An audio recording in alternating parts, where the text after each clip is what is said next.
You are listening to Any Given Sunday, a part of the Dead End Podcast Network. Please subscribe to our podcast on Apple, Spotify, Google, and all other podcasting services. Please make sure you check out Dead End Hip Hop, Dead End Sports, Dead End Gaming, Is the Mic Still On, Chris Platt's Strictly Hip Hop and Hoops Talk, and a host of other shows on our podcast network. Thank you for listening and enjoy the show. My guest this week, very rarely do I do this. Do I have a guest on back-to-back weeks? The show was well received, and I figured with the Anthony Davis situation breaking last night or yesterday evening that it was a good time to have a repeat guest on. I think for only the first time, only the second time ever. BTG, Baylor the Great, host of Open Run and BTG for President and Twitter fingers extraordinaire. What's going on, man? Welcome back to Any Given Sunday. I'm Amanda Cerny. And I'm Summer Rae. And we want you to listen to our new podcast, Oh Honey. This is where our lovesick listeners write in their diary entries and we give our best advice. Oh Honey covers anything from catching your crush's attention to living your best single life. And we have some very special guests that you don't want to miss. So make sure you download our Oh Honey podcast on Apple Podcasts. Or your favorite podcast app. Oh Honey. Oh Honey. Oh Honey. Oh Honey. Oh Honey. Oh Honey. What's good with you? I appreciate it, Manny B. It's a lot to talk about since the last time we talked. You know, I know, right? It's, we let 2 weeks go by, and it feels like the sports world has just dropped like a bunch of bombshells on us. So, which we expected it, but it still came out of nowhere.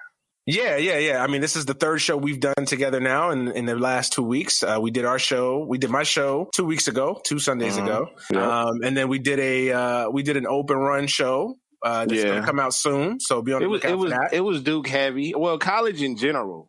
Yeah, it was an open conversation. Like, we didn't stick to one subject particularly. We just kind of, we were all over the fence on it. So it was, I think you guys will enjoy it.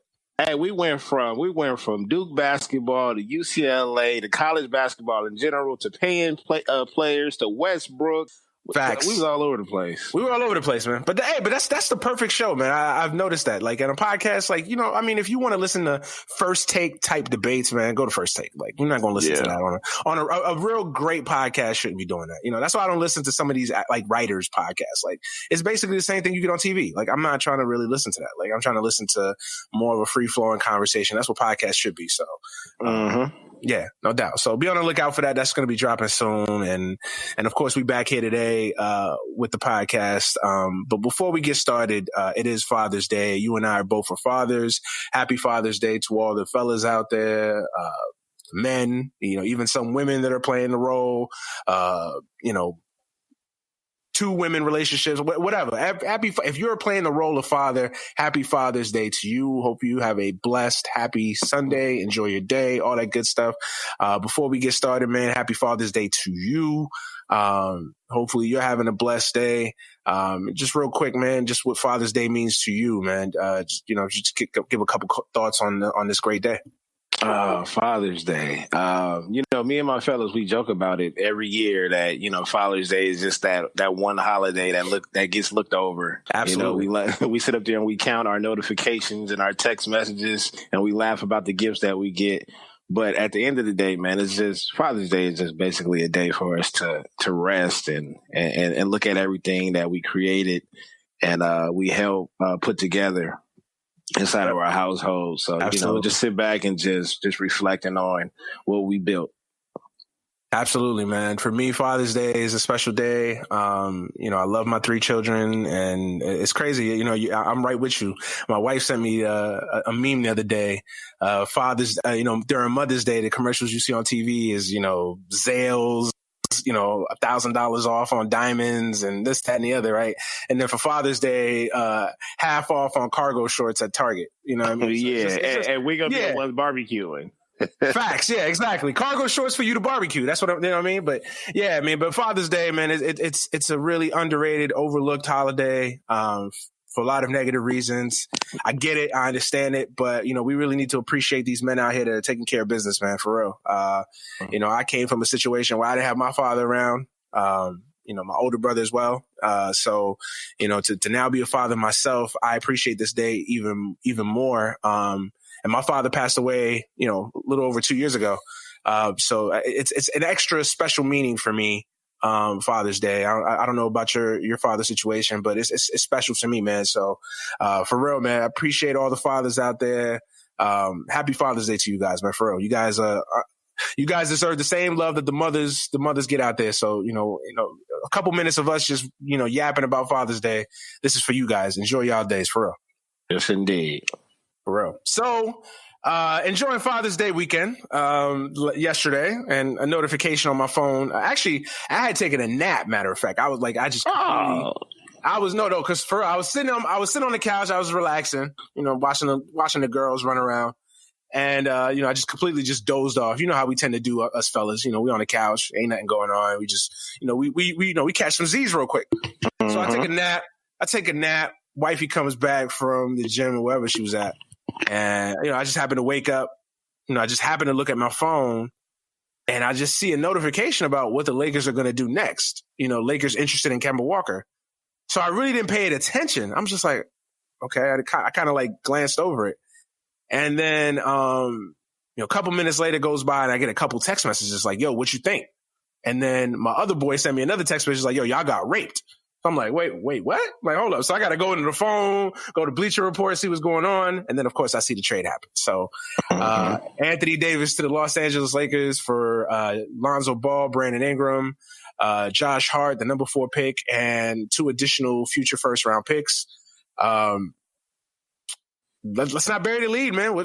I'll get to my thoughts in a second, but what's your thoughts first and foremost? Do you like the trade? How the trade went down? Everything. Just basically give your thoughts on everything, man. Break it down. Well, first I gotta give my wife some credit. For 2 years in a row, I was also taking a nap as well. Okay. So when we got Bron, I was asleep. when we got AD. When we got AD, I was asleep. And every time I woke up, the first thing that my wife said is, she was like, yeah, we just got Bron. And the first thing I said was, for how much? And then she told me. And then this time I woke up, she said, we just got AD. I said, who we get rid of? I rushed to the phone. I had notifications on every platform, created text messages, missed calls. I got some that said, I guess I got to be a Lakers fan now. And then I got other ones saying that, I'm not so sure about this. Right. So right. It was all over the map. It was all over the map. I'm on the side that I'm happy. I'm happy. Okay. But I'm not extremely happy yet. And the reason why I'm happy is because since the beginning, when we were, in the thread complaining about Bron being there and how he runs the team and how he can destroy the team, I got it. I understand it. But as a Laker fan, which the brand has always been bigger than our players, we just happen to take care of our players. I said, we got to let this play out, and we have to have a replacement for Bron. I never really cared about Bron getting that much help. I care about who's going to replace him when he's gone, because he's out of here. Okay. And that was my main concern. So when we got AD, sure enough, of course, anytime a player gets traded, his value goes down to the people that don't like our franchise. He can't stay healthy. You guys are going to need more than that. What about if he can't mesh with Bron? Bro, we just got to sit here and wait. We got to wait and see how it pans out before we start jumping off the Raptors. Shout out to you. Shout out to Jar. You know what I'm saying? We got to wait. You got to think about it. In the past 2 years, look at the moves we've made. Now, true indeed, we're not the ones that dibble dab in free agency every year or whatever, because we had players to stay with our franchise long enough. But we're in a new era. We're in a new era, Manny B. These cats want to get paid. So I don't know how we're going to be able to keep those young players. Now, unless you're telling me that you were fine keeping the young core together and hoping that they graduated to another level to help Bron, then that's fine. But eventually, a few of them cats is going to want to get paid, and Bron is going to be out of here. Do you trust the young core to take over the team after that? And if not, who is going to be that other guy to come over? KD is not coming. Kawhi looks like he's not coming. And at least he's not coming on our side of the arena. So out of that, I'm a strong believer in you got to have a top 5, at least between the top 5 to top 7 top player on your team to win the championship. We just so happen to have a top 5 and a top 10 player in the league. Now to fill out the rest of the roster, that's where you're going to impress me. But right now we got the cornerstones. So I'm happy with that. I respect your opinion. I really do. I respect your perspective. I respect your opinion. I'm not happy with the trade, obviously. I'm sure you guys could guess it if you guys were on Twitter for 5 minutes to see my tweets. And I know you guys don't get access to I know the fans don't get access to our threads or whatever, but I wasn't happy with the trade. And let me preface this by first saying, like, I obviously I know the greatness of Anthony Davis. Like I'm not going to sit here. I wouldn't be a competent podcast host or basketball fan if I was to sit here and tell you that I don't like Anthony Davis as a basketball player. He's a hell of a basketball player. When he's healthy, he's arguably a top 5, top 10 player. No, definitely a top 10 player. Arguably top 5, maybe even top 3 when healthy. When healthy. So of course, so this isn't about Anthony Davis himself. My issue with the trade is the notion that the Lakers had to make the trade in the first place. This is my problem with basketball now. We get caught up in these narratives of, oh, the Lakers have to make this trade. They have to do this. I don't like robbing Peter to pay Paul.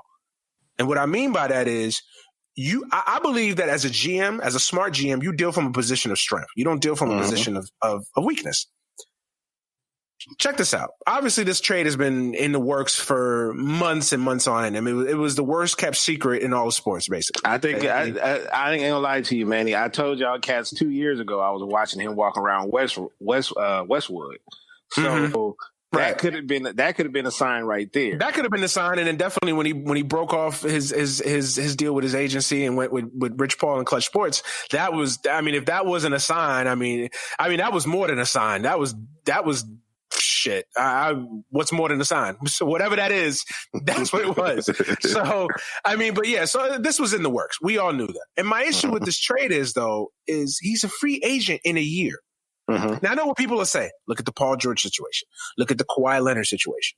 You know, things can happen in a year. I get that. I understand that. I get it. But the fact is, these are 2 different situations. 3 totally different situations. The Paul George situation was the Paul George situation. The Kawhi Leonard with the Spurs situation was a totally different situation. That's not even apples to oranges. That's apples to cucumbers. I mean, it's just you can't even compare them. It's 2 different situations. So what about the Bron situation though? That's where I'm coming. I'm getting to that. Okay. My thing is, I'm not saying I'm not even anti making the trade now. But like I said, you have to deal from a position of strength. New Orleans had nowhere else to go. Once Boston took Tatum off the table, if I'm the Lakers, I'm like, oh no, you're not getting Lonzo and Ingram and Hart and 3 draft picks. No. We're not paying that price because you got nowhere else to go. This notion that the Knicks, what were the Knicks going to give them besides that number 3 pick? That wasn't enough. What, Kevin Knox is all of a sudden gonna tickle New Orleans' fancy? Nah. What, Mitchell Robinson? No. The Knicks had nothing else to offer. No other team was going to pay that price. No other team, especially for a rental. And Rich Paul basically said it. Not basically, he said it. Anybody who's not the Lakers or the Knicks that trades for my guy is only getting a 1-year rental. Now, I know what everybody will say. You never know what happens. Maybe he goes to Portland and he likes it and, likes Damian Lillard, blah, blah, blah. Okay, those things can happen. Maybe he goes to, maybe he goes to Houston and falls in love with the area, falls in love with the organization. They get to a final. They win it. Maybe, God forbid, win a final. Things can change in a year. I get that. But let's just take it on face value in the information that we know now. He wasn't going to anywhere else. There was no other team that was going to meet that price, not even close, was going to meet the asking price that New Orleans was putting out there. And New Orleans really had no leverage because they had to trade him. The situation was beyond repair. He didn't want to be there. I've been saying that. Shout out to my boy Goldie, Talker Brothers. I told them that the leverage is on. Is basically on Anthony Davis' side. Exactly. But at the same time, though, I see people panicking on both sides, on both with both organizations. Mm-hmm. With us, I think it's more of the Bron effect than anything. But that's my problem. We're panicking from the Bron effect, and that's the issue that's one of the many issues that I have. Because but not just his urgency of wanting to have his type of roster, but because he's almost out of here. I get that, B, but my issue is, and I'm getting to that. I'm getting to all that. I'm getting to the LeBron thing. I know it's long-winded. I'm getting it. I'm just trying to build this case. I'm like a prosecutor trying to build this case up. My thing with that is New Orleans didn't have any leverage, right? Like, you know that. Look, New Orleans had to trade Anthony Davis. This notion that New Orleans was going to repair the situation, now that they have Zion in place, he didn't want to be there. Let's just put it out there. He didn't want to be there. That's obvious. That's clear as day. He didn't want to be in New Orleans anymore. So as David Griffin knew, like, I got to get this dude up out of here. Like, I'm rebuilding this thing. I got a new kid coming in. I can't have this drama around the franchise. I have to trade him. That is when you go into a situation saying I have to trade a guy, you have no leverage. You have no leverage. So if I'm the Lakers, I'm like, yo, and I don't know how privy they are to the conversations them and Boston were having. But if I'm the Lakers, if Boston's not offering, obviously, if Boston was offering Tatum, the deal would have been done already. It would have been done. So clearly Boston's not offering what the Lakers are, or what the Pelicans are looking for.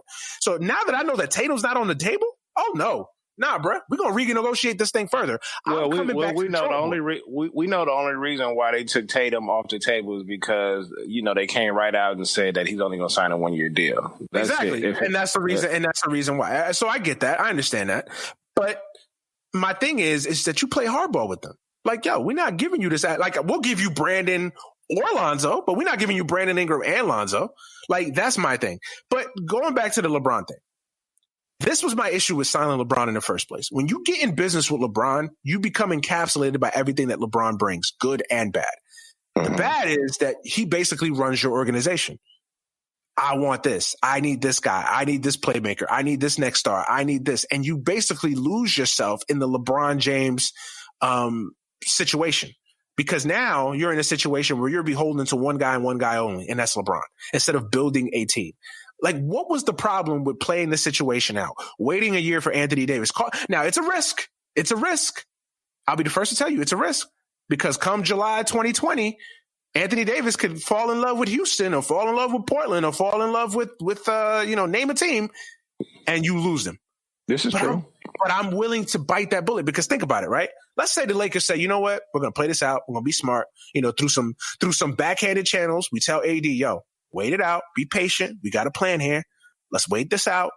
Go next year. Go somewhere else. Play for a year. Rebuild your value. Because quiet is kept. AD's value is taking a little bit of a hit too. Because there's a lot of people saying, yo, this is a dude that he's always hurt. Now, he's never had a major injury, but he's always got some accumulation of injuries. And let's be fair, the way he handled the whole New Orleans exit wasn't exactly the greatest thing ever. I don't care about that. That part I don't care about.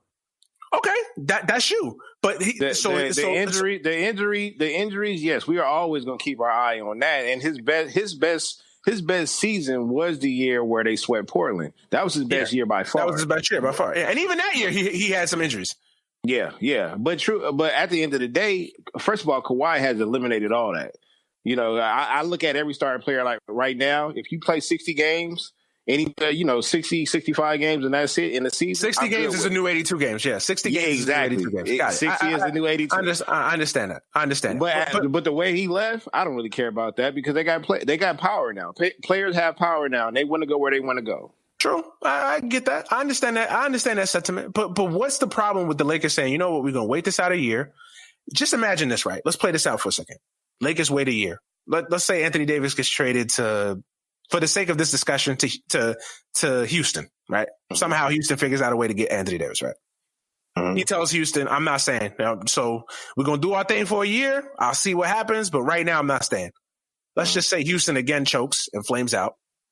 Lakers this year, healthy, a full healthy roster, because that's the other thing about this too. People forget, when we were fully healthy, we were the 4th seed in the West. Yeah, exactly. Well. So let's say they play this out for a year. The Lakers win 52 games, right? They're a top 4 seed. They get to a conference semifinals. Brandon Ingram takes that next step. Kyle Kuzma takes that next step. Lonzo Ball continues to mature and takes that next step. Mm-hmm. Now you going into July 2020 with an assortment of young players. LeBron still maybe not at the peak of his powers, but still very great, right? Mm-hmm. And now you got cap space, and now you got the prospects of adding Anthony Davis for free. Mm-hmm. All you paying is money. You're not giving up draft picks. You're not doing anything, but just adding Anthony Davis. How much better would the Lakers be in July 2020 in that situation than now, where you didn't empty your cupboard, but you damn near left that shit with one cup in it. Okay. Maybe two. Can I, or our cup would be overflowing at that point. but can I rebuttal that? Go ahead, rebuttal that. If we was to keep that same roster and we was to add Anthony Davis, everybody's in LA. Everybody in LA is happy. Everybody's on the West Coast is just extremely happy. But we just turned ourselves into Boston 2.0. Not necessarily, because in that situation, you're dealing from a position of strength. Now, July 2020, Rob Pelinka's like, yo, now I got more talent that I don't even know what to do. Now I have even more assets. Now I can maybe package a Brandon Ingram, let's say Brandon Ingram goes out next year. We don't know this, but but common sense would say he comes back healthy and continues his maturation. And he's instead of scoring 16 points a game, who knows? Maybe Brandon Ingram's a 21 points a game guy. Now he takes that 21 points a game. Under those two? But you know what I mean. You know what I mean. Like he takes that Siakam leap next year. Let's just say that. Okay. All right. Okay. Now Brandon Ingram has even more value. Now if you're Rob Pelinka, you got more talent that you can even use. So you could sit there and say, yo, I could package Brandon Ingram and maybe I get a 3rd star. Maybe I get even a 4th star. Or what? Like. The options are unlimited in that situation. To me, you're dealing from a position of strength. How many stars do we need on this current roster right now? Like, that's the thing. Like, I don't think we were that far away. Like this notion that the Lakers were just barren for talent, I think it's just a media creation. Like, I think Lonzo was on that path. Like, because Lonzo is hard to evaluate because we live in an era now where if you don't score 25 points a game and average 55 assists, you're terrible, apparently, as a point guard. Like, his impact goes beyond the stat sheet. Anybody who watches Lakers games knows that. Like, Lonzo is great on so many different levels that just goes beyond the stat sheet. And his shot was improving. Quiet as kept, he was starting to figure out how to play with LeBron. And Brandon Ingram, we know, was having the best, month and a half of his life, of his career, before he got hurt. But he couldn't play with Bron, though. But he was starting to at the end of last year. But before he got hurt, he was starting to figure it out. I mean, are we talking about when Bron came back from the injury and was barely playing? When Bron. Okay, he mentally clocked out at that point. But he was still on the court prior to the injury. He was still on the court.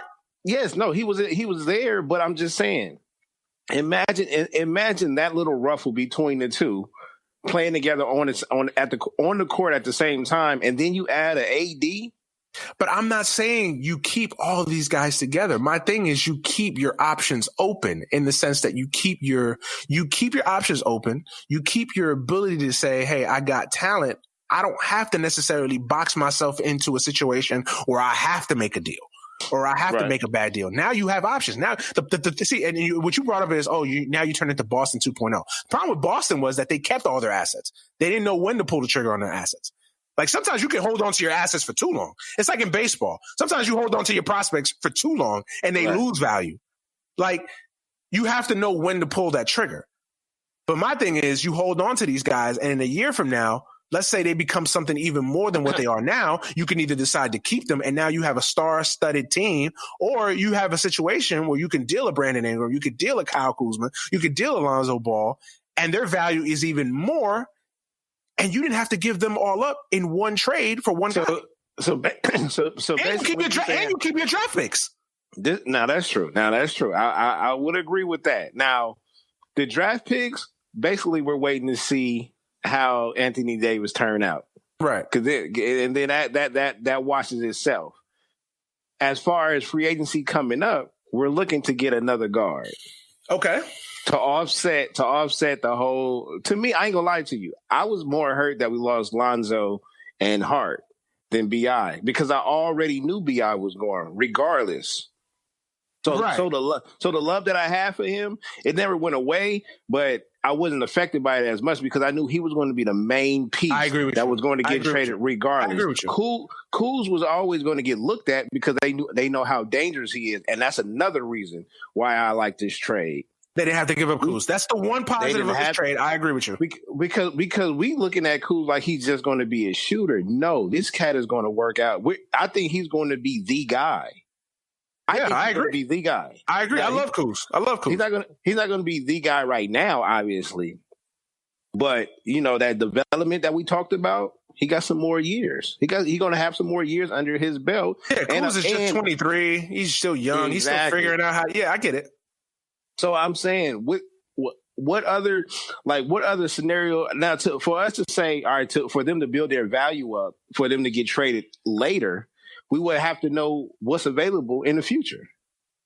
But my thing is, Anthony Davis, regardless of where he goes, is going to be available July 2020. Now, you run the risk of everybody else having the cap space and being able to sign him as well. But that's a risk that I think I'm willing to take. Instead of boxing myself into a situation where now I have to make a dumb trade where I'm giving up way too many assets for a guy that I could just wait a year for and I could get for just money. Now my question is to you. Two questions actually. They both go together. Do you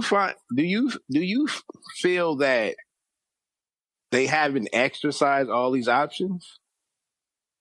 What do you mean by that? I mean, they haven't. I wouldn't say exercise. I would basically say they put out everything on the table and basically broke down every different scenario.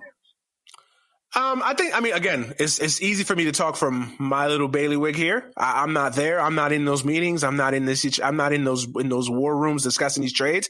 I would hope. I would just say this. I would hope that they discussed all their options. Yeah, a smart organization would say, what's the pros and what's the cons? What happens if we wait a year? What happens if we pull out of this trade? Like, I would hope and I would think that they discussed that and they just felt like they didn't want to. I think a lot of this has to do with LeBron. I think a lot of this has to do with the Paul George situation. I don't think they wanted to have another Paul George situation because they you couldn't tell the Lakers that they didn't have Paul George 2 years ago. Like they thought they had him in the bag. And the situation changed. The whole city. I was at a baby shower that day, and we got the message at the baby shower. We was kind of sick, but at the same time, like. And I was never really the biggest Paul George fan to begin with. Like I didn't think he changed. Like I like Paul George and LeBron. I would have liked that, but Paul George. Like I don't think just Paul George makes the Lakers better. So that was my whole notion. I don't think any player, well, besides Kawhi, who has proven it, can do it by themselves. Yeah, basically, right. You know what I mean? I don't know, man. Like I seriously don't. I really don't have an issue with this. I really don't. And I respect that. I really do. But what? All right, now this was the next question. Besides our feelings about if we feel like they, basically broke down every single option, don't you think that with this AD deal, they went through with it knowing for sure that he's going to sign long term with us? Well, I would hope. I would hope. But yeah, they know that he's going to re-sign, and I get that he's not going to sign the extension right away because they want to preserve that cap space for next summer too. So I understand that notion. I get that. It's a smart it's a smart business deal. And that goes back to NO, how they, and even like Minnesota with Garnett, like you can't take too long to start addressing your needs to feed your superstar. So don't you think that they sat him down and said, look, we need you long term, but we also need this in order for us to keep this boat floating. I figure, even us fans talking in this thread, the much knowledge that we have, I'm pretty sure their thinking pattern and their expertise has been, basically exercised. Like that's why I'm not really worried about any other organization or any other GM. I would say you're right. Rob Pelinka. Do you really trust Rob Pelinka that he? But we haven't given him a chance. All we heard is our big uncle say, "I don't." This dude got me got me up out of here. I can't deal with it. Dog. And because are you taking Magic's word or are you taking Rob Pelinka's word? No, what I'm saying is I heard what Magic said. Mm-hmm. And I think both sides were wrong because he told Jeannie one thing and Jeannie told him one thing and they didn't fully keep their promise. And at the same time, I don't know how this Rob dude got in the door. Exactly. Like, but at the same time, we know how he got in the door. Kobe is Jeannie's sister, his brother. Basically, Kobe is Jeannie's long lost black brother. Okay. And Kobe did, she did Kobe a favor. Like, Kobe's like, yo, my boy want to be a GM, give him a shot. You know what I'm saying? And not so many words. I mean, that's the only way I could think of because there's no other. I never heard Rob Pelinka's name come up as aspiring GMs to look out for. Like, I never heard anyone say, yo, Rob Pelinka's going to make a hell of a GM one day. Like, I never heard that. You know what I'm saying? Like, we've been hearing Dave Griff for a while. Exactly. Like, cat out there. And to the Magic thing, like, let's be real. Magic was a bad fit for the job because Magic is not an executive type. Magic's not the type to sit there and do the grunt work. Magic's not the type to sit there and scout players in Europe. Magic's not the type to sit there. Magic is the slick work. Magic is the one who comes in. Magic is the businessman. Magic is a businessman. Exactly. He's the businessman with the smile. You need Magic to sell some shit. Magic will sell some shit out. Magic will sell the shit out of the Lakers. That's the thing. He's a spokesman. And that's what he should have been from the start. But Magic is not the guy to do the grunt work. Magic's not going to go to a whack game in March and in February and watch the 90th prospect in the NBA draft to see if he's got a diamond in the rough. He's not going to do that. Pat Riley will do that. Yeah. But Magic is not going to do that. That's not in his DNA. And I respect that. And how Jeannie Buss didn't know that is beyond me. Like, everybody in that situation should have been like, yo, you know what? This isn't you, Magic. Like, we need you to be a now, we need you in the room with LeBron selling the Lakers. We need you in the room for sure. But as far as just being the president of basketball operations, and if you do make Magic the president of operations, right, you got to bring in a David Griffin to be a GM. You got to bring in a Masai Ujiri to be the GM. You got to bring in, some of the guys from the Warriors front office. You got to bring in a guy that has the experience of running a basketball operations to help Magic. That's the problem that the Lakers have with Rob Pelinka, but not veering off into the Magic situation. Like you said, how do we know they didn't play all these options? How do they know that they didn't discuss all these things? You're right. We don't know that. And maybe they did. Maybe they said, you know what? We're just going to go ahead and bite the bullet because we can't take that chance. Plus, we got LeBron here. He's getting older. We don't know. We can't run the risk of trotting this team out there for another year and the same exhaust. Maybe they played that out. And I know I'm in the minority, B. Like, I know I'm in the minority. Or not really in the minority. It seems pretty split for the most part. Like, there's a lot of Laker fans that kind of feel the same way I do. But I think that there's the more overwhelming feeling I get is that people are more on your side that, like, yo, we just got AD. We'll deal with the ramifications of that later. Because I'm more of I know they just made it like you got but Manny, sometimes we got to sit back and we got to reflect, just like Father's Day today, right? Right. In our last two off seasons, we brought in LeBron and AD. Mm-hmm. You can't name another franchise that has done that or can do that. That alone right there. You're right. Now our major concern right now is finding the right pieces to complement these players. That is it.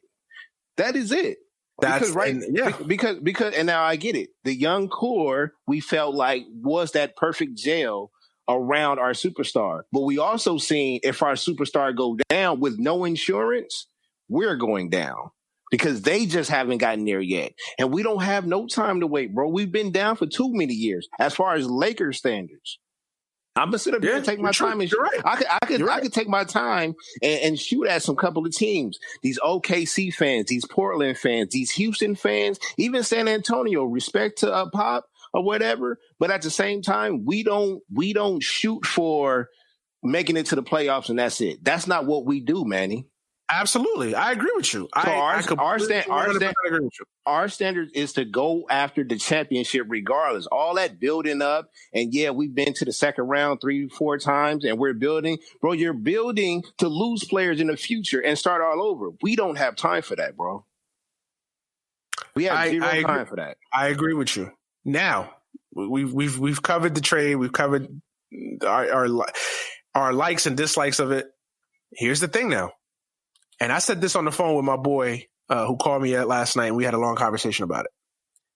And I basically told him that the 2019-2020 NBA season, and we'll get to the Warriors and we'll get to the finals here shortly, or a little bit.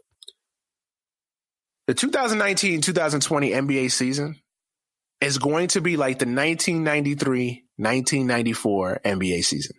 Mm-hmm. And check me out for a second. My analogy I'm trying to make here. This next season is going to be similar to that first year Jordan retired. Okay. For all those teams, the Thunder, the Trailblazers, the Nuggets, the Bucks, Raptors, Boston, all those teams that have been on Houston, that have been bubbling, that have been getting there, but constantly beating their head against the wall against the Warriors. Take Toronto out of it as the only exception. That have been beating their heads against the wall, playing the Warriors. 2020 is your year. Mm-hmm. KD is going to miss all of the year.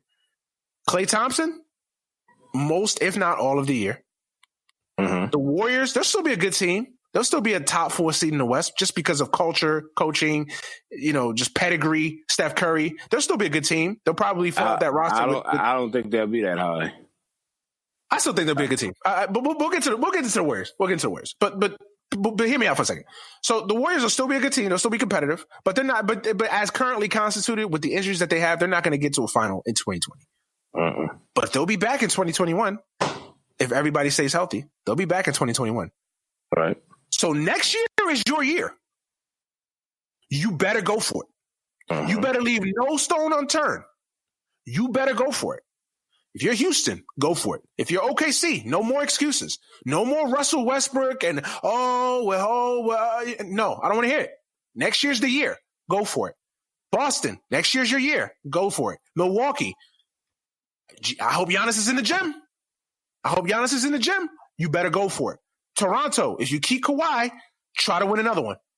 Try to make this a Houston Rockets situation. Go back to back. You better win another one. You better go for it. Because when that team rears its ugly head again and comes back stronger than ever, you missed an entire year where you could have made an impact. And that goes for our Lakers. Next year's the year. I don't want to hear about, we're going to let this play out for a year and, the chemistry's got to develop. Nah, I don't got time for that. You got AD, you got LeBron. LeBron's, he's still in his prime, but we can admit he's on the other side of the hill going downward. Yep. AD, we never know about AD, but AD's still in his prime. We got Kyle Kuzma. They better fill this roster out. They better go out and find a point guard, a couple of point guards. They better fill this roster out and they better go for it. Next year's the year. So that's my other aspect of this too. It's 2020 is going to be a big year for a lot of these teams that have kind of meandered around, using the Warriors as an excuse for why they don't go for it. Next year is no excuse now. This summer is big. That's what makes this summer even more interesting because now you're in a situation where you got to go for it. So that's the one aspect of this trade that I actually like is that the Lakers are going for it. Exactly. And the thing is, we know teams is no doubt that these teams are going to make a lot of different moves because of what happened with Golden State. And so now we've put in motion that you have to adjust your roster because now we got 2 superstars on our team and we plan on adding more. So the more we get, the more teams are going to have to change around. And I think by the time KD and truth be told, when KD come back, we don't know who he's coming back for, right? We'll get into that. Okay. But you get what I'm saying though, right? Now next year is wide open. You got to go for it. Well, we don't. I mean, the talks of the town around here is that is going to be the biggest rivalry we've ever had that we never really had before. If Kawhi signs with the Clippers. Okay, well, do you really think Kawhi signing with the Clippers? It's a strong possibility. I don't see it, man. I think he's going to stay in Toronto. Why? At this point, why would you leave Toronto? Yeah, but what makes sense to us never made sense to Kawhi. True. Because why would you ever leave San Antonio? I think that was more of. I think that was more of a clash of personalities. He's really a human being playing basketball. That's all I got to say. Like, he's not one of these cats that go out here and do it for the clout, that do it for the fame. Like, I think he wants to do things his way, be respected, and show that respect to him, and he'll get the job done. San Antonio obviously dropped the ball because they said he was,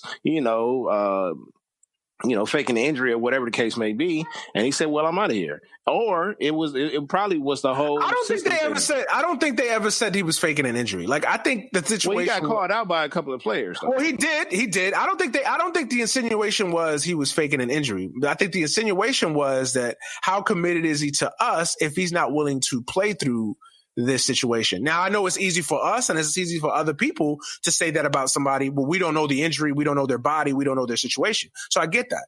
I think maybe he just didn't want to. He didn't play maybe he didn't want to play in Pop System anymore. I mean, why wouldn't you want to play in Pop System? I mean, that's a guy who's won 5. The guy has won. Hey, but man, you're talking about Kawhi. That's true. But I'm just saying, like, it's not like you playing for a scrub. No, that's true. But what I'm saying is it probably was a mixture. It was a mixture of a lot of things. I don't think this was a situation having to do so much with Pop. I think the nail in the coffin was when Tony Parker was like, "Yo, I had the same injury and I came back in 2 months." I think that was the nail in the coffin because he was just like, "Yo, hold up.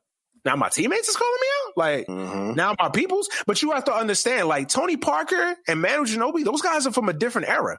Like, those guys aren't from the player empowerment era. Those guys grew up, those guys came up with Tim Duncan. Like, those guys are from a different era. Like, they played through pain. They played through all adversity. They were guys that were loyal. This is a different era. So it was a mixture of a lot of things. That being said, I think if you're Kawhi Leonard, I think you're stupid to leave Toronto. Why would you leave Toronto? You're a god now in Toronto.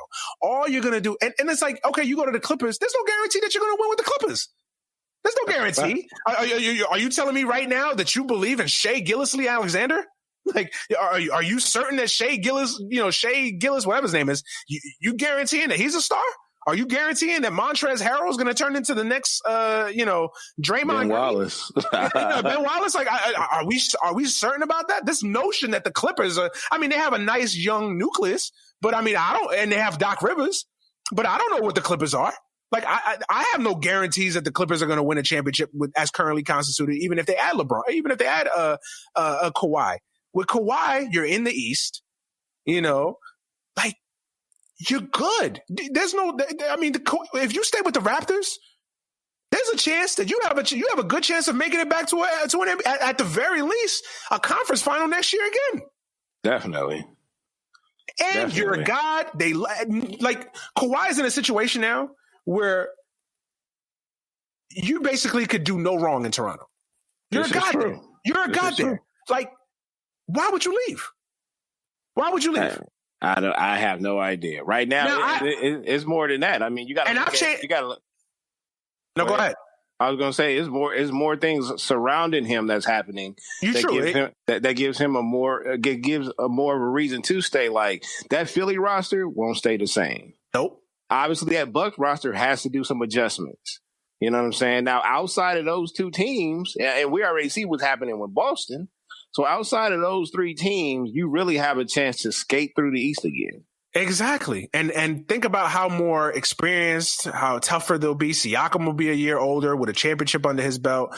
Van Fleet, a year older with a championship under his belt, and it's experience. I still feel like they got to add one more piece, though. They do. They got to add another piece.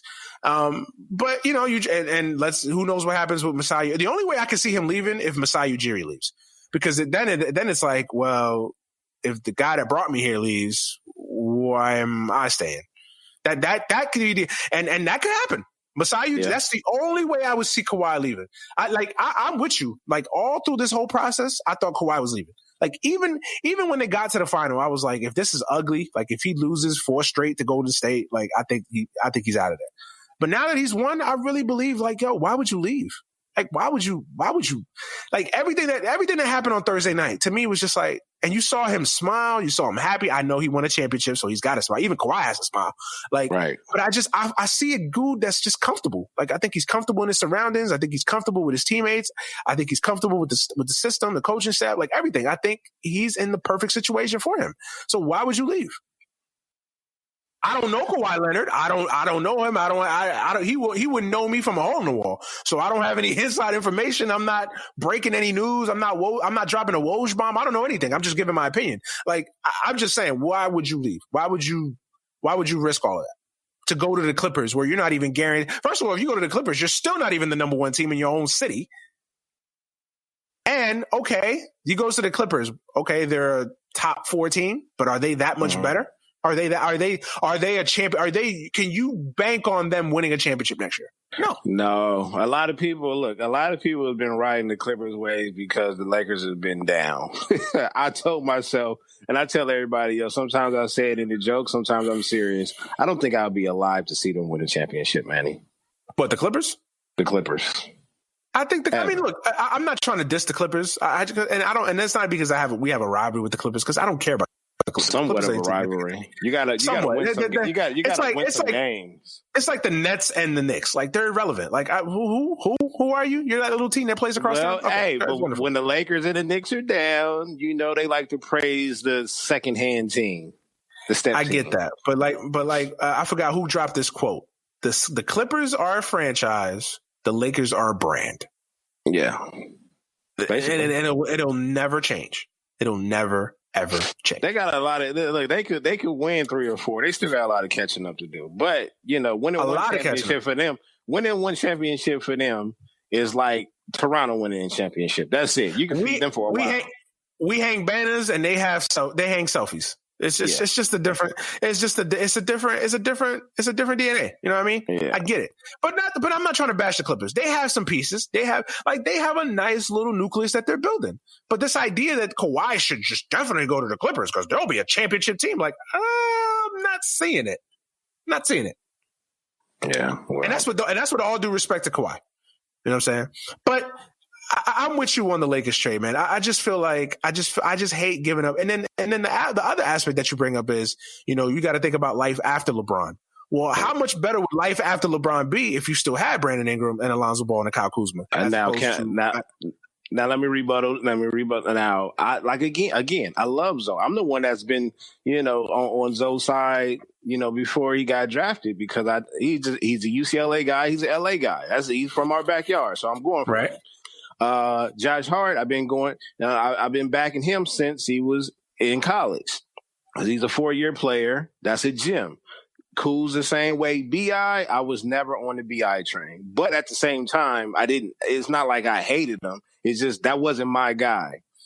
What do you feel needs to happen right now with everything that's just been, settled? What do you think needs to happen for you to be completely good with the trade? My thing is bring in a top tier guard and make sure we get some shooters spread it around. You know what needs to happen? What needs to happen? If we win a championship, I'm good. No. It was worth okay. No. It was worth that. But before that, right now, what needs to happen? I mean, because they still got to go out. If we fill this roster up with a competent roster, like we add some shooters, we get a point guard, we get a backup point guard. You got to give me some more details, though. I need to know who. Okay. Though. All right. Okay. Obviously, the usual suspects, the Kembas and the Kyries are available. Which obviously. one? Which one would you rather prefer? Man, I would prefer Kyrie. Just because Kyrie has played with LeBron, he knows how to play with LeBron.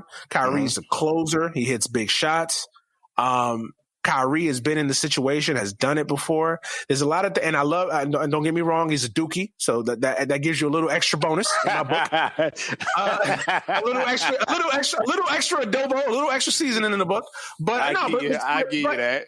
But I just think from a fit standpoint, I prefer Kyrie a little bit more. I love Kemba Walker. Don't get me wrong. Kemba's a New Yorker. That's my boy. Like Cardiac Kemba, the quiet assassin. I love Kemba, but I just don't know. Like, Kemba's never been on a winning situation. He might cherish the situation. Wait. You know what? Let me just say this. The whole experience stuff, that kind of kills me. The whole he's never played for or played against, that kind of kills me, because once you come to once you come to the Lakers. Matter of fact, it doesn't even have to be the Lakers. If you go to the Knicks, you go to Chicago, you go to Miami. If you play for Houston, if you play for these teams that's playing on TNT, that's playing on ESPN, you got to step your level up. And these players didn't get to the league being average. Now some of them did, but for the most part, Kemba been under the spotlight since he's been in high school. True. No, I mean, look, I'm not trying to bash Kemba, and I know what it came off like I'm trying to bash Kemba. Like, look, if we sign Kemba Walker today, it's crazy because if we sign Kemba, I'd be good with it too. Like, and Kemba brings a lot less drama and baggage than a Kyrie does. Right. And that's the one ultimate pro that I would give in the Kemba book as opposed to Kyrie. Kyrie wants to be the man. Kyrie has poor leadership skills. And the other thing about Kyrie is, 2 years ago, you left LeBron because you wanted to be your own man. Now you're going to come back to play with LeBron? He apologized, and I didn't have a problem with it because he was man enough to say I was wrong. True. So with that maturity, being said, some maturity there, that helps. Right. So if he comes back, then now unless he's delirious or he's lying, then that's a whole nother story. But if he's willing to come to LA and to play a role, maybe a similar role to what he was playing in Cleveland, I'm fine with that. My only concern would be, if you ask me who would I rather have out of Kemba and Kyrie, I would say it's 50-50. Obviously, if Kyrie came, there's the experience with Bron. They won a championship together, and we know that Kyrie has no problem with closing out. Kemba, almost similar. I think he can close out. I think he's hungry. The only thing that kind of worries me is after Bron leaves. Exactly. I need for him to go up to another step because now it's going to be you and the Brow, and I need both of y'all to work together. Exactly. I mean, look, if you told me right now it's 100% certainty you're getting Kemba Walker, I'd be good with that. And if you told me right now 100% certainty you're getting Kyrie, I'd be good with that. So like either one, I don't want Jimmy Butler. I'm dead ass. I don't want Jimmy Butler. From a fit standpoint, I'd be worried about it. From a locker room standpoint, I'd be worried about it. Like, let's be real. Like, I love Jimmy Butler's attitude. I love Jimmy Butler's swagger, but let's be real. Jimmy Butler's wrecked 3 franchises. Like, I'll give you one. You think he gonna set Trip up in that Laker locker room? Bro, he set Trip in Philly a week after he got there. Yo, like, that's Philly though. Philly ain't got no head honchos over there. I understand that, but bro, I'll give you one franchise you wrecked the locker room, bro. He's wrecked 2 locker rooms, essentially. Let's be real. But look at those locker rooms, bro. You wrecked Chicago. Nobody was over there. You wrecked Minnesota. Nobody over there still. It's hard for me to say he wrecked Philly, but let's just be honest. He wasn't a choir boy in Philly. They got more talent than both of those teams that you just said, but they still don't have no leadership over there. You come over here. You got to answer to Bron and AD. Yeah, but I don't know. I'm not touching Jimmy Butler. That's just me. I know some people don't agree with me. I'm not touching Jimmy Butler. No, it's not that I disagree. I would honestly laugh because I'm like, yo, that's just way too much on the roster, right? That's way. But I love the talent though. You can't deny Jimmy's talent. Oh yeah, of course. This is not when I say no to Jimmy Butler, it's not a talent thing. Like, it's not I don't want Jimmy Butler because I think he sucks. No, of course not. Like, he's a very good player. He's not great, but he's a very, very good player. He's in a lot of situations, he's the perfect Robin to somebody's Batman. My thing is the attitude, and from a basketball perspective, the fit. Does he fit with the LeBron and an AD? Well, tell me this: are you on Jarv's side and want Boogie Cousins to come over? That makes absolutely no sense. That don't make sense from a basketball perspective. Like I love Boogie. Like if I'm not the head of the Boogie Cousins fan club, I'm a vice president of the shit. I'm way behind there, bro. I'm not coming. I love Boogie, but I just don't see a fit from a basketball perspective. I just don't. I don't look. He has NBA talent, of course. He got star talent, but his attitude kills me, bro. And it's not for LA. I think his attitude. I think he has an attitude issue. Yes, for sure. But I don't think his attitude is much as an issue as other people make it out to be. Like, I think he was on. Now I know it's easy to say he was on his best behavior in Golden State. Like, you're not gonna bug out in Golden State. And he was fighting for his supper. Like, so obviously he had to be on a good behavior. But I think the whole Boogie Cousins attitude thing was a little bit overblown. Like, he's in Sacramento with Vlade Divac running the team. I'd be pissed off too. I mean, how many coaches did he have in his tenure in Sacramento? Like, let's be real here. Like, this is the same Sacramento team that you have a franchise player and then you draft a center from Kentucky who plays the same position as another center who's supposed to be a franchise player from Kentucky. Right. And then with the designs of them playing together, which yeah. So if you're Boogie Cousins, like, why wouldn't you be upset? But here's the thing. Like, but I just don't like the Boogie Cousins fit from a basketball perspective because, like, it was already dubious whether Davis and Cousins could play together when they was in New Orleans. Now you add the LeBron aspect to this, and we all know what LeBron does to big men. That's the other aspect of this too that nobody's talking about. Let's be fair here. Chris Bosh was an all NBA performer before LeBron, and then what happens? He's a spot up shooter. With all due respect to Chris Bosh, he's not AD. I get that. He's not AD.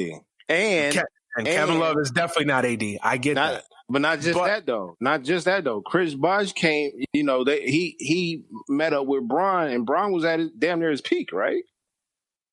Yeah, LeBron was at his Yeah, so I mean, we talking about a Bron that knows he needs the help. Now he knew he needed the help in Miami to come to the table and talk about rings. Now he knows he needs the help to go out, ride in the sunset with something. True. So we're talking about two different mindsets. Yeah.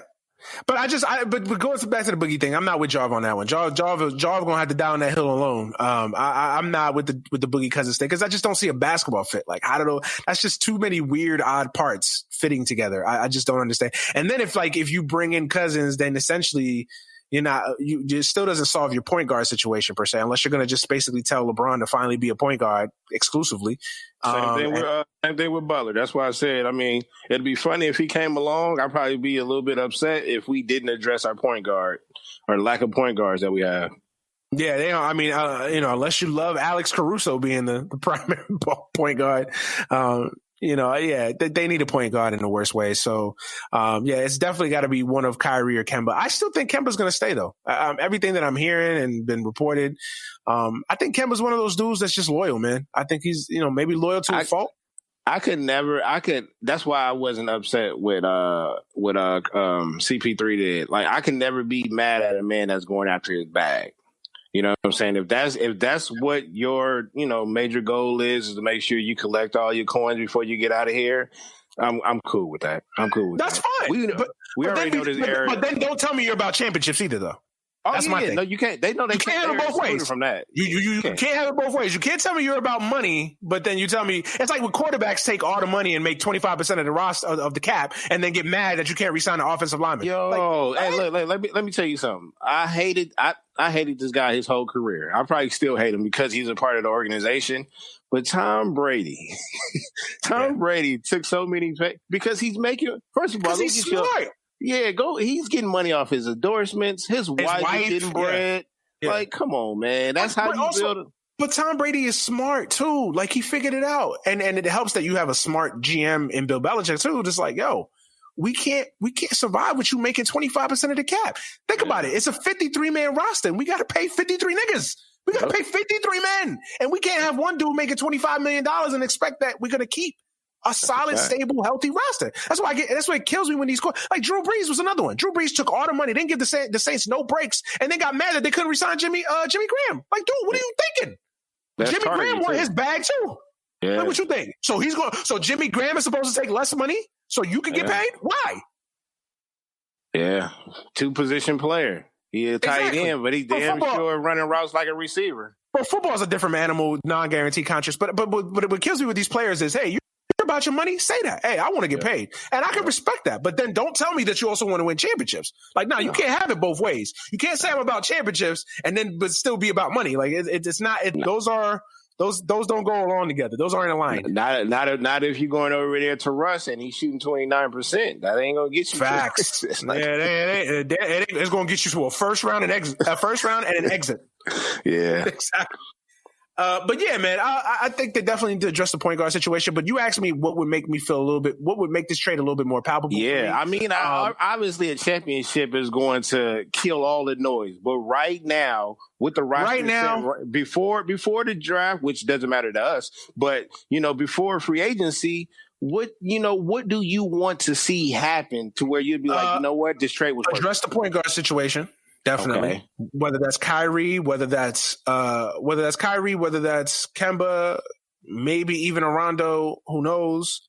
Address the point guard situation and the only reason I bring up Rondo is because Rondo and AD are tight, and AD credits Rondo with that team making it to the playoffs. That Pelicans team of 2 years ago. So that's the only reason I bring up Rondo. And LeBron still likes Rondo from everything you hear. And that's just one less player you have to worry about, shooting paying the money. Yeah, exactly. But yeah, definitely addressing the point guard situation. Shooters. For sure. Shooters. And I emphasize shooters. Mm-hmm. Shooters. I can't say that enough. Shooters. Like you looking for spot up? I know I'm getting a little coachy here, but you looking for spot up, or are you looking for? I'm looking for spot ups. I'm looking for a 6-man and a spot. Well, either Kyle Kuzma will probably play the 6-man role, maybe. But definitely a spot up shooter, a couple spot up shooters, and guys that could create some playmakers. Like they just need a couple of shooters and a couple of guys that could create their own offense. Like they definitely need a Jason Capono type. They definitely need one of those. Shout out to Jason Capono. They definitely need a Jason. I mean, some shooters, man. Essentially, some shooters. That's what they need. Is JJ a free agent? I don't know. I think JJ is a free agent because I think he only signed a 1-year, $23 million deal last summer. He did sign a 1 year, didn't he? Yeah. So I would go after JJ. JJ would be if we don't give all the money to Kyrie or Kemba, then JJ would be a guy that I would go after. You put JJ with LeBron. You still need a point guard.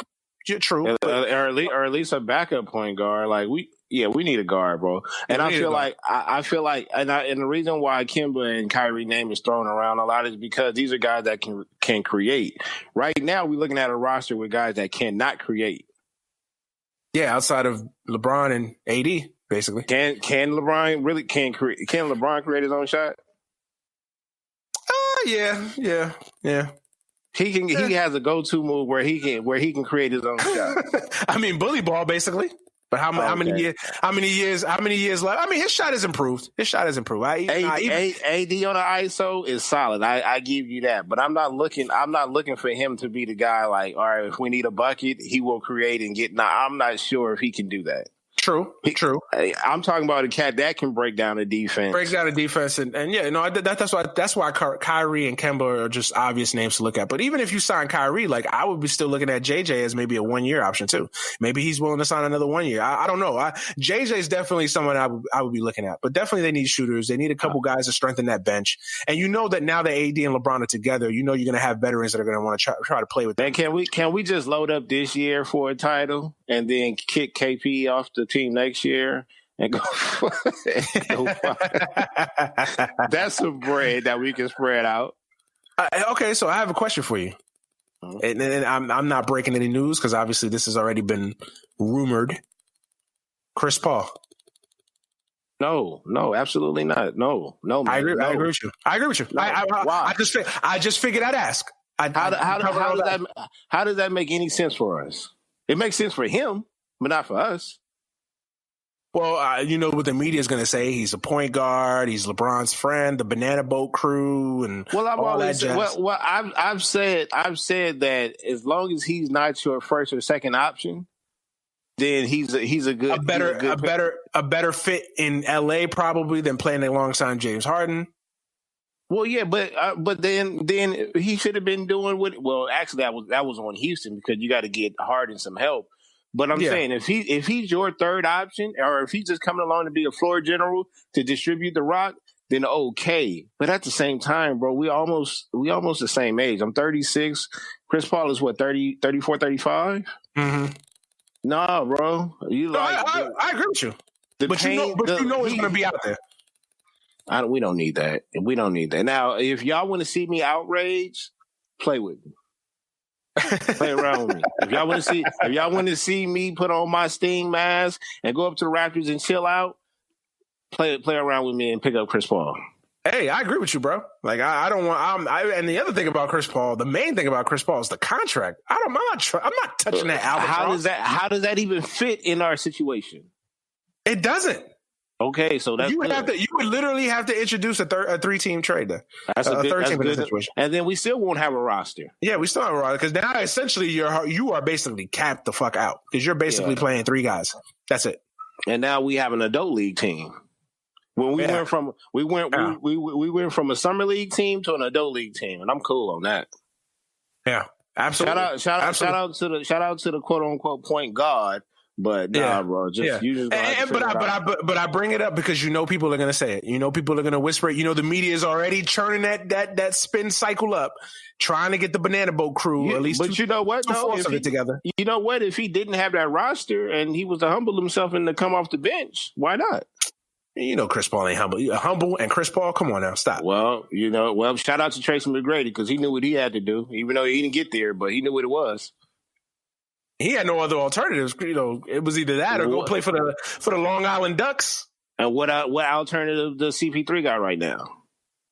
But CP3 is still collecting a bag. He's still raping Houston for a bag that he may not was supposed to get though. That's the thing. Yeah. So you either stay in Houston and y'all figure it out, or are they about to trade you to like? I don't think they're trading him though. I don't think they're trading because any team who's a smart team that's going to want to take that contract. Shit, I don't know who's taking that. Who said that's what makes that deal even more? That's why when Daryl Morey gets all the praise that he gets for being this smart GM, I'm like, really, Daryl Morey? Seriously? Like, I don't understand it. Like that deal looks worse by the day. Like every passing hour, that extension just looks worse and worse and worse. Because like, who's trading for him now? I don't know. Who's trading for him? Like, be honest. Like, who is trading for Chris Paul with that albatross of a contract? Like, who's trading for him? And let's just be clear. Let's just be clear. The talent is still there. I think he's still a good point guard. I just don't think he's good enough to be the second option on the team. Exactly. He's not. But I think he's the perfect point guard for any championship contender. Yeah, right now. Yeah, absolutely. I agree. But when you look at the teams that will be, competing for a championship, most of the teams have a starting point guard already. Good ones, especially in the West. Yeah. Exactly. Now you go over there to the East, maybe he could help out Giannis. Yeah. Maybe he can go to Boston. Yeah. I mean, I would say Milwaukee's probably the better fit. Because, he instantly provides an upgrade from a point guard perspective on that team. But to be, I don't think they'll end up winning it. But I think it's a good, look, if he didn't have that contract, I'll take him as a Laker. If he didn't have that contract. Yeah, of course. If he didn't have that contract, I would take it. Even though I have my issues with Paul, especially in big situations and big moments. I don't know if he just has that DNA in him. I will hope that he realizes that, this is his, he got about what? This is his swan song? Yeah, this is it. Yeah. This is it. Yeah. He gets it together for these last 2-3 seasons and he still got to get a ring. True. He's playing alongside his friends. That's all the motivation you really need. You back in the city that received you well. Yeah. Prior to the whole BS that we went through trying to get him, it wasn't no knock.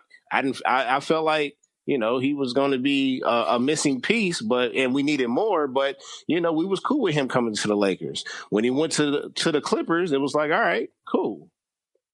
Yeah, I only bring that up because it's going to be a topic of discussion with these debate shows and media narrative and the spin cycle. It's going to be out there. So until we hurry up and sign the point guard.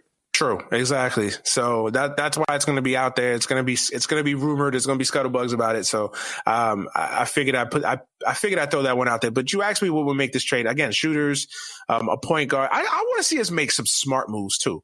Some smart moves, like maybe not necessarily, add a shooter, but add some, find some diamonds in the rough, find make some smart deals. Like that's what I want. That would make me happy. Just fill this roster out with competent parts that fit.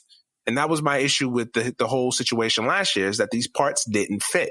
You bring in a Lance Stevenson, who can't shoot. And then you couple that with a Rondo who can't shoot. You bring him in with a Michael Beasley Michael Beasley, really?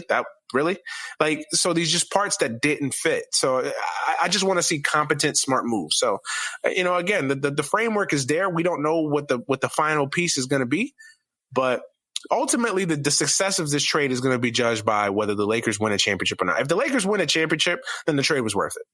If they don't, then they lost the trade. What if they don't win the championship to the following year? If they win a championship in the next 3 to 4 years, then the trade was worthwhile.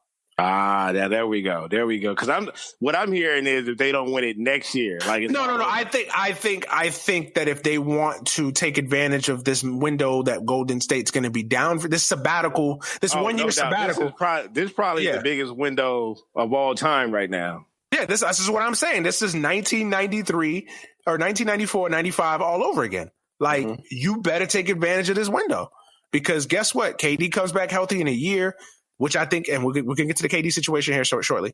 KD comes back in a year. Klay comes back in a year. That team can rile off another championship or two easily. So you better take advantage of it while you're still there. Yeah, I agree. But if they don't win a championship in the next 3 or 4 years, then this trade was a failure. Because that's what you make a trade like this for. You're saying this trade is for a championship. Now, look, now we on the same page. Yes. That's why I said we gotta wait and let this play out. Now, what you said was perfect. Within the next 3 or 4 years, if the Lakers do not raise another banner, you are completely 1,000% correct. This was a fail on our standards. Yeah, absolutely. I agree with that. But as of right now, I like it right now. I'm good with it right now. And I respect your opinion on it. Like, I can't sit there and say you're wrong. You're out of your mind. Like, it's a matter of taste. Like, I personally would have preferred them to at least wait it out a little bit, or wait it out completely and see this thing through. But you're right. I can't knock you and say that, oh, you're wrong for thinking that they should have just went for it now. Absolutely. I mean, hey, all it is saying is that we really love those young kids. We really. And that's another thing, man. I love the young kids, man. I like those young kids, man. They could never do no wrong in our eyes, boy. I swear. I love them shorties, man. Like, I love them little niggas, man. Like, I love them dudes, man, for real. And I want to see them do well. And hopefully Lonzo, now that he's in the situation. Hey, I still love D'Lo. D'Lo can come back. Yeah, that's another one. Yeah, come on now, come on. If Kyrie decides he wants to be in Brooklyn, that's perfect. We're looking at 3 nice guards. Now, if you want to rank them, I would say, Kyrie and Kemba, 1A, 1B, and D'Lo is right behind them, man. True. That's true. That is very true. He's definitely an option. Is he a restricted free agent? So they have to match whatever offer he gets, right? Yeah, I think so. I don't think they're gonna match. If they sign Kyrie, they'll just renounce his rights. So he'll be done. He'll be done and over with. But man, this is gonna be one hell of an offseason, man. I tell you, boy. Well, let's before we wrap up though, let's get to the Warriors and the finals and that whole situation. So obviously the Toronto Raptors are the NBA champions. I think a surprise to both of us. I almost forgot. Yeah, right? Because everything has happened in the last couple of days, right? Raptors are the championships. Few words on the Raptors and the finals, and just kind of to wrap the 2019 season up. I mean, you know what? Like what you just said about our Lakers taking advantage of next season. Toronto did that in one series. They took advantage of the injuries. I don't take anything away from it because injuries are a part of the game, and both players tried to come back and play through injury. So I salute. Like that was a perfect finals to me. That was a cat that got traded to a team. You know what I'm saying? He took that team over the hump, which their previous superstar could not do. You know, they had a struggling guard who stepped up. They had a great quality role players. At times, they looked like they was point shaving. And then on the other side, shout out to Marc Gasol. You had Golden State, the juggernaut, who everybody picked in 5. I know I did. I jokingly said I take Toronto in 7, but that was just me joking around. And obviously, I said Golden State in 5. Seeing that Clay wouldn't have gotten injured, and if KD would have came back, and then I got to take my hat off to Curry. He finally felt that pressure and that island out there by himself. And a lot of cats kept saying, "Well, now you know how Bron feels." No, Bron is 6'9", and he demands a lot of attention, just like Curry. But no one looks at Steph Curry as Michael Jordan. No, and at the same time, like shout out to Jarv. I said, Jarv, what if they run the 1-2-2 again? Jarv said because I said they can't balance the floor out. So if y'all sitting up here getting mad at Curry for not going off and dropping one of those iconic games, bro, you have to have a solid team to complement your talent. And he did have an iconic game. He had a 47-point game. He had one of the greatest games in the NBA Finals history. But you know why? They lost, though. They fell, and the missed shot. You know what I'm saying? But at the same time, bro, if they focusing in on one player and nobody else they're idiots. They're idiots, man. They're idiots. Yeah. People that are knocking Curry, they're idiots. Let's be. I don't mean to cut you off. I know he was. No, they're just happy. They're just happy that the dynasty is over. So it's not over though. It's on pause. It's a pause. But as a Laker fan, I hope it's over. I hope you know what I'm saying? Yeah. But I loved it. I loved everything about the finals, man. I did. I enjoyed it. And shout out to Toronto, not Drake, but shout out to Toronto. Shout out to Kawhi. Come on, man. Yeah, shout out to Toronto, man. Hey, I like to see new franchises get a chance to enjoy the fruits of winning a championship. Man, it's the 04 Pistons, you know. Yeah, it's don't bring that up. It's good. It's good. It's good. It's good for the league. It's good for the health and the vitality of the league that new teams, quote unquote small market. I know Toronto's not a small market per se, but you know what I mean. That Toronto win is bringing a lot of money. Yeah, expansion teams winning a championship, so it's good for the league. It's good. So shout out for that. Fuck Aubrey Graham. You and I are both not fans. But yeah, shout out to Kawhi. I mean, hey, give credit to Toronto. I know on the thread I called it the asterisk championship. I was trolling more than anything else. Look, hey, you can't knock Toronto. They did what they were supposed to do. They took advantage of the opportunities that were given to them. Because we all would have been flaming them if they still happened to lose the series. Exactly. So exactly. They took care of business. They did what they were supposed to do. So give them credit. Shout out to them. Everybody who's a basketball fan knows that if Klay Thompson and KD was healthy, I don't think Toronto wins the series. But hey, bottom line is they weren't, and they took advantage of it. Give them credit, and they won a championship. And it's good for the NBA. It's good for the city of Toronto. It's good for basketball in Canada and across the globe. It's good on every level. And I hope Kawhi stays. I think it's a smart money move for him to stay there. Why would you go anywhere else? And not to mention that Gasol and Ibaka come off the cap in a year, and they have some cap space to play with, next summer. So, Can I start some trouble real quick, man? I'm going to ask you a question. Go ahead. If Kawhi decides to leave, doesn't matter what team, he can go to any other team besides San Antonio and Toronto. He goes to another team, name it, and he wins a championship with them. Does he? That messes up the history book, you don't think? Yeah, I think he starts messing with the history books and the sorts. I mean, I think a lot. I still got to see more. I still got to see a little bit longer track record of dominance from him from a year to year basis. But as of right now, he has 2 championships and 2 finals MVPs. Different on separate conferences. Like, come on now. I asked that question in the thread. Which do we value more, regular season MVP or finals MVP? Finals MVP for sure. And look, he's he's on the track to being one of the greatest of all times. He's on that track right now. Kawhi Leonard has what this final has done and this playoff run has done for Kawhi Leonard is officially stamped Kawhi Leonard he is on the highway. He is on the highway. He is on I-5 headed to, to being one of the great players of this era and maybe of all time. He's not there yet. Still got to do a little bit more. But he's 27. So he's still got, if he stays relatively healthy, you got to think he's still got at most 5 to 6 years of prime basketball left in him. So he's still got an opportunity to do more. But right now he just got on the highway and he's got his GPS set on being on that table. So shout out to him, man. Shout out to him. I mean, it's hard not to like Kawhi Leonard. And I was down on Kawhi Leonard last year for all the things that happened with San Antonio and how everything was handled. I think he could have handled that better. And I still believe he could have handled that better. But, it is what it is.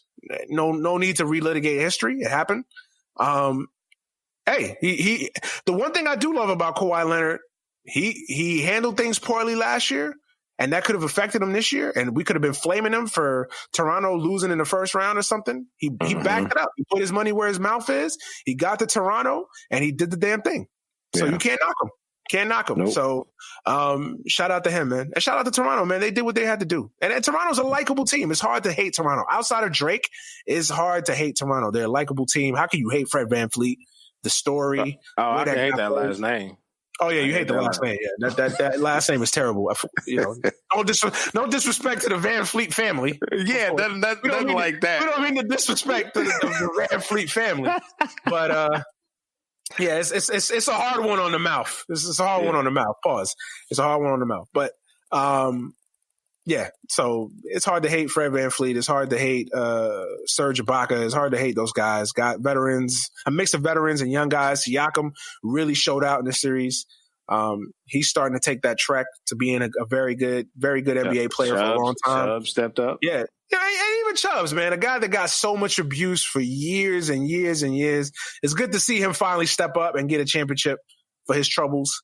I think he's still not worth $33 million, but hey, can't be mad at him. He's definitely not worth that. But so how do you even text your homeboy after that? Like, how do you even text DeRozan after that?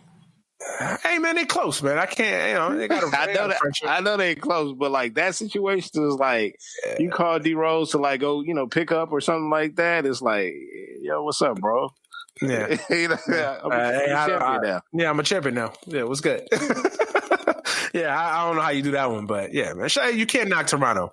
And as far as the Warriors, man, I will say this: that I don't think the dynasty is over. I think it's on pause. I think what you saw mostly in the finals is them paying the price for 5 straight finals, and that's what getting to 5 straight finals would do to you. Is the physical toll that has on the body.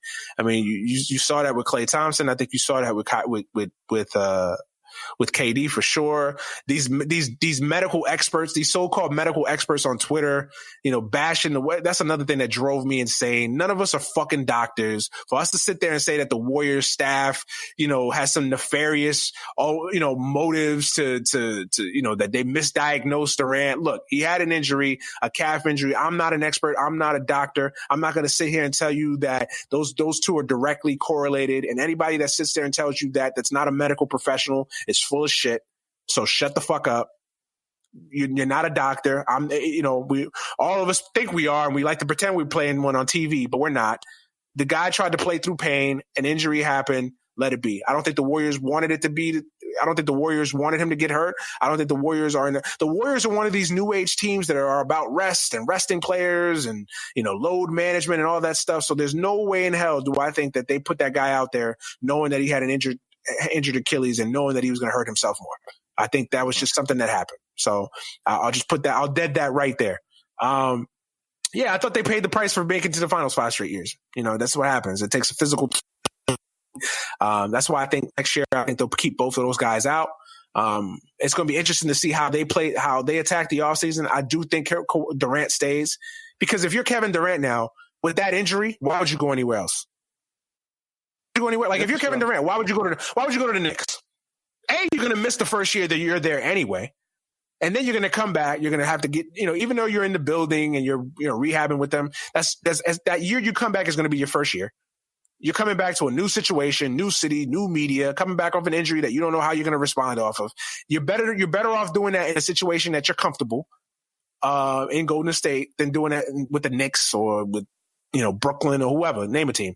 So I think he stays. And I think the injury and him trying to play through pain and all that, I think to those teammates, I get into that city and that franchise. I think he stays. I don't know about long term. He definitely stays for 2 years. I can see him maybe signing a 2-year extension or picking up the extension and then signing another year on top of that and seeing how things play out. I can see Klay Thompson getting the full max. And Klay Thompson's staying. That's why I don't even talk about Klay Thompson in free agency because there's no way in hell he's leaving. And how can you not? And another thing I'll add, I know I'm talking right now, but how can you not respect Klay Thompson? Got to. After that game, after that man earned. It's weird. I told this to my friend. I actually got more respect for the Warriors in defeat than I do in victory. Yeah, that's true. They went out swinging. How can you hate? Like, I know you can hate them for being just great and being dominant and all the things that they do. Hate that you have for dynasties, but how can you really hate that team? Really, how can you hate that team? How can you hate Steph Curry? How can you hate Klay Thompson? Those dudes are warriors, man. And to look, no pun intended, and to be in the dire straits that they were, and to be within a 3-point open look shot by the greatest shooter of all time from making this a 7-game series, you got to have respect for those guys. You have to have nothing but respect for those guys. So, yeah, man, shout out to the Warriors, man. They did the damn thing. They just fell short. And it happens, and I'm sure they'll rebound. That's why next year is so important for these teams that are on the fringe. They got to take they got to take this year as they have to win it this year because, like I said, the dynasty's not over. It's just on pause. Right. So what about you? You definitely with me? You think KD's staying? You know what? I honestly don't know. I feel like he might be one of those players that wants to build his legacy off of winning championships in multiple places. And maybe he's just not feeling the chemistry anymore with Golden State, although it's just the best bet for him. I don't know, man. I don't know. I honestly don't. I was with you all the way up to the Achilles. I was with you all the way to the Achilles. And then after the Achilles happened, yeah, I was just like, he's staying. And then how the Warriors reacted to it. Because you always kind of felt, and you always heard things that the chemistry and, it just felt like the Warriors and Kevin Durant, you heard those things reported and all that. I think that was a twofold thing, man. I think he gained respect by that locker room. And I think the way that they treated him and, the emotion level that those players showed for him when he got hurt, you saw Klay Thompson. How eerie is it that Klay Thompson, basically, in a press conference, praise Kevin Durant and everything that he did and, the video and all that. And then he goes out and gets an injury, 2-3 hours later. It's crazy how that happened. But I think the way they reacted to him kind of risking his career to go out there and play for them and all that, I think he stays, man. I really do. I think if you would have asked me this question last week, I think he's definitely gone. I would have said he's definitely gone. But now, yeah, he's staying. And plus the injury, that's like if it was an ACL, I could say, okay, maybe he might just chance it. But Achilles, man, you don't want to take that risk of going to another team, another medical staff, being in a situation where you're going to miss a full year. Why would you do that to yourself? Stay in Golden State. You're comfortable there. They're going to open up a new arena. You've earned the respect of that city, that fan base. And then you still have a chance to win another championship. Quiet as kept. Yeah. So that's what I think. So yeah, this offseason is going to be crazy, man. It's going to be interesting. I don't think it's going to have the same level of juice that it would have had if Kevin Durant was healthy fully. If Klay Thompson was healthy fully. I don't think it has that same level because it would have been very interesting to see if, Kevin Durant on the open market, Kyrie on the open market.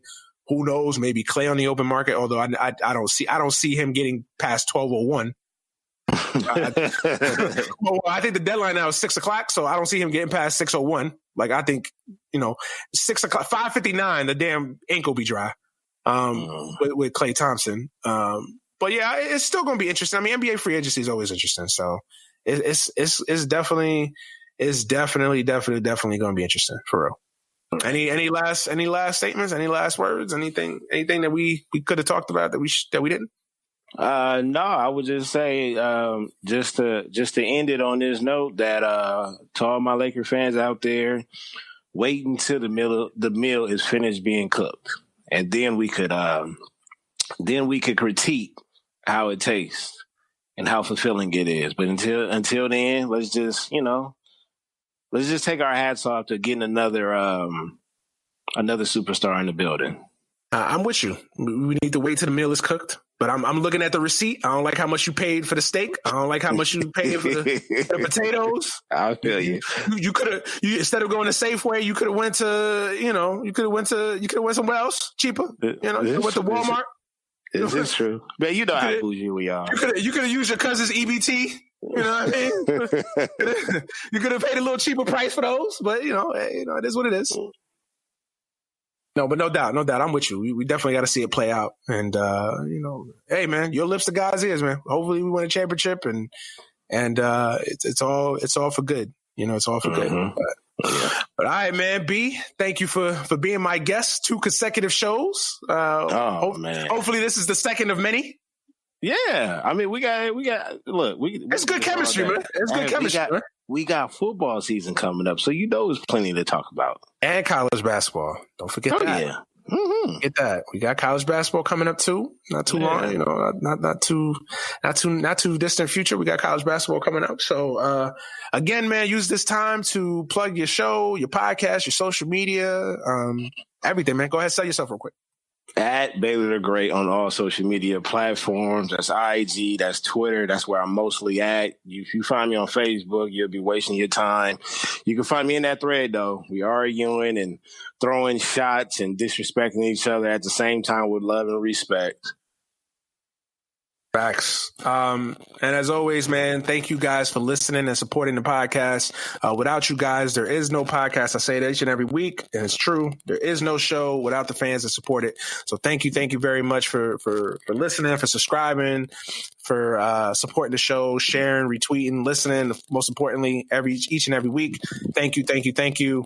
As always, you can follow the show on Twitter at AGS Pod, on Instagram, AGS Podcast, on Facebook, Any Given Sunday. Make sure you become a member of AGS Nation on Facebook. And of course, follow me on Twitter at DManuel Brown, on Instagram at DManuel Brown, and on Snapchat, MannyBro15. Make sure you follow B. Make sure you follow his shows, listen and subscribe to his shows as always, man. And before we wrap up, happy Father's Day again to everybody, all the men, the women, slash anything, man. Happy Father's Day to everybody out there that's playing the father's role, man. For real. Definitely. You guys are amazing. Keep up the good work and enjoy y'all day. We'll be back next week with another episode of the podcast. Peace. Serious, sir.